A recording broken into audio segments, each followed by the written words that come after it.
হে পয়গম্বর, দুনিয়ার চাকচিক্য, দুনিয়ার টাকা পয়সা, দুনিয়ার সাজগোজ যেন আপনাকে কোনো ধোঁকা না দেয়। ও ভাই, পয়গম্বরকে বলে পয়গম্বর উদ্দেশ্য নয়, গোটা বিশ্বের সমস্ত উম্মতকে আল্লাহ জানাই দিয়েছেন। জোরে বলুন ঠিক কিনা?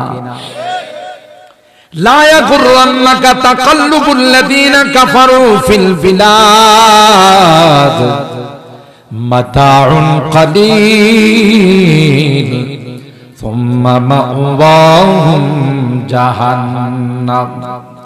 আল্লাহ বলেন, আমার হাবিব, যারা অত্যাধুনিক যান্ত্রিক বানাইয়া, অত্যাধুনিক মেশিন দিয়ে, অত্যাধুনিক যান্ত্রিক জিনিস দিয়ে তারা মহাকাশ যান বানায়, চাঁদের দেশে যায়। এখন বাংলাদেশে একটু পরে আমেরিকা, কুয়েত, কাতার, আবার কালকে সকালে চলে আসে। বাবা, এত চড়াই উতরাই কন্যা গোনা, আপনি ধোঁকা খায়েন না, কারণ দুনিয়ার কোনো মূল্য আমার কাছে না। দুনিয়ার যদি মূল্য থাকতো তাইলে একটা কাফেরকে এক ঢুক পানি পানি করাইতাম না। ঠিক কিনা বলেন? आइशो इशरत के लिए इंसान नहीं, याद रख तू बंदा है मेहमान नहीं। তুমি শ্বশুর বাড়ির জামাই নও যে আরামে ঘুমাইলা, খানার সময় তোমার সামনে খানা চলে আসলো। না না, আল্লাহ ডাক দেয়া কয়, তোমাকে দুনিয়ার জমিনে পাঠাইছি রে পরকালটা সাজানোর জন্য। জোরে বলুন ঠিক কিনা?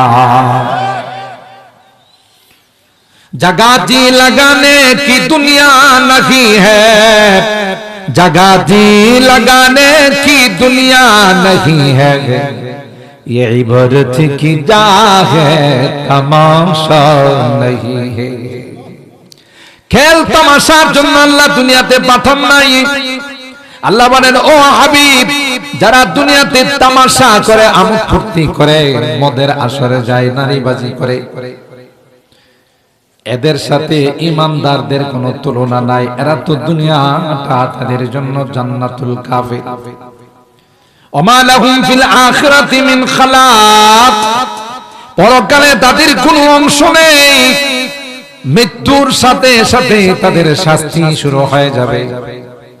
সুখ বলতে তাদের কপালে কিছুই নেই। এজন্য লা ইয়াগুররান্নাকা তাকাল্লুবুল লাযীনা কাফারু ফিল বিলাদ। যারা চড়ায় উতরায়, এখান থেকে ওখানে যায়, এটা বানায়, ওইটা বানায়, আরাম আয়েশের যত জিনিস আছে সব বানায়। এটার দৃষ্টান্ত হলো, এখন তো আধুনিক যুগ হয়ে গেছে, টয়লেট গুলো সবার বাড়ির ভিতরে চলে আসে। একসময় কিন্তু টয়লেট গুলো ছিল বাইরে, খোলা টাঙ্কিতে ছিল না, সাদা সাদা পোকা দেখছেন না আপনারা? টিঙ্কিতে এক পর্যায়ে সাদা পোকাগুলো হতো। এই পোকাগুলো আমি যখন ছাত্র জীবন তখন দেখছি, খোলা টাঙ্কিতে আমরা